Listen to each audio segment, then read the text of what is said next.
Amid 12 acres of loft buildings and grimy tenements, 12,000 gather for ceremonies formally beginning a major facelifting for Manhattan's West Side.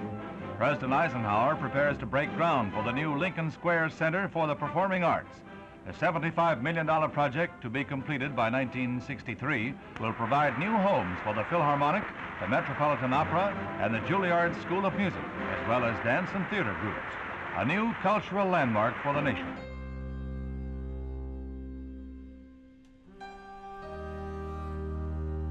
Their ideas for an arts center begin in the 1950s, and they center around the Rockefeller family. There are 5 brothers, the oldest of whom, John D. Rockefeller III, he's the one that ends up really seeing that the arts could be a way for the family to make a lasting contribution to the city they love, but also to the world.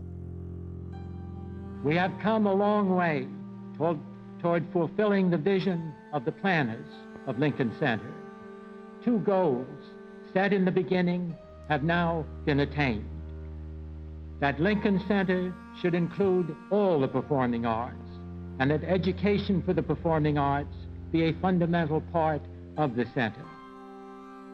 Well, when they were putting Lincoln Center together, have the most distinguished institutions like the Metropolitan Opera, the Philharmonic, and the New York State Theater was supposed to be for American dance. That's how it was sold, and that's why the New York legislature got behind it. They also wanted the Juilliard School, which was, of course, a distinguished music school, to be part of the complex.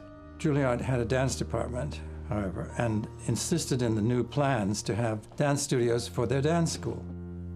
And really, for about 5 years, we were all instrumental in designing the Juilliard spaces for this new, beautiful dance division that was going to happen. Meanwhile, the New York City Ballet got control of the theater. Lincoln Kirsten was influential in the planning of the center. You know, what makes the New York City Ballet?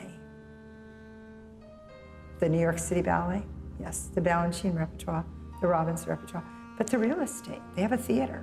They're an institution. And then they went after the Juilliard dance department studios, saying there was no need to have 2 dance schools. Lo and behold, the Balanchine Company made a grab for the new studios, and they persuaded President Menon and obviously the board to go ahead. And we were told that the Juilliard dance department was closing. If you build something to a point where people are starting to graduate and the thing is working and that you can see, Martha could see how dance education was changing all over the country. Ballet was being privileged because of the importance of Lincoln Kirstein in the conversations, but also because it was sort of seen as the European art form that Americans had transformed, particularly in the figure of George Balanchine, who was an emigre from Russia. It was a perfect story in many ways. I met a man, it was at the Lady Cunard's or something, cocktail party. We were all together, close, and the tall man looked at me. And he said, what are you going to do? And I said, I'm going to try to get to America because there's nothing to do here. And he said, I'll get you there. I said, who are you? And he said, I'm American.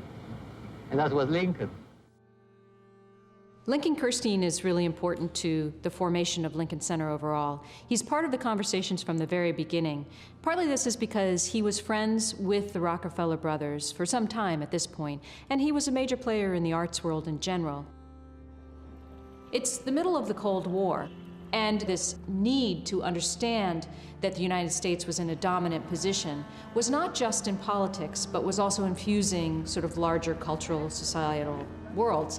And Lincoln Center becomes a way in which to see that dominance in the arts. Ballet was going to be the kind of showing off of just what the United States had achieved.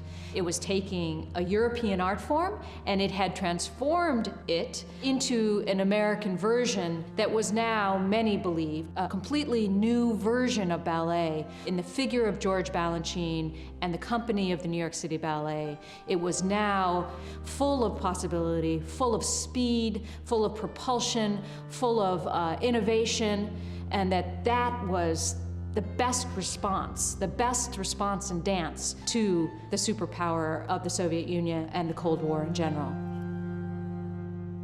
The beneficial influence of this great cultural adventure will not be limited to our borders.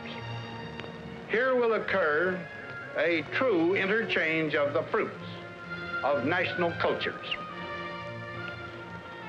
From this will develop a growth that will spread to the corners of the earth, bringing with it the kind of human message that only individuals, not governments, can transmit. Both Christine and Balanchine are as committed to the School of American Ballet, perhaps even more so to the school as to the company. So they want a place for the School of American Ballet as much as for the company. This necessarily brings them into competition with Juilliard and what's being offered in the dance department there, where Martha Hill has been insistent from the beginning when she created that dance department that both ballet and modern dance are part of the training.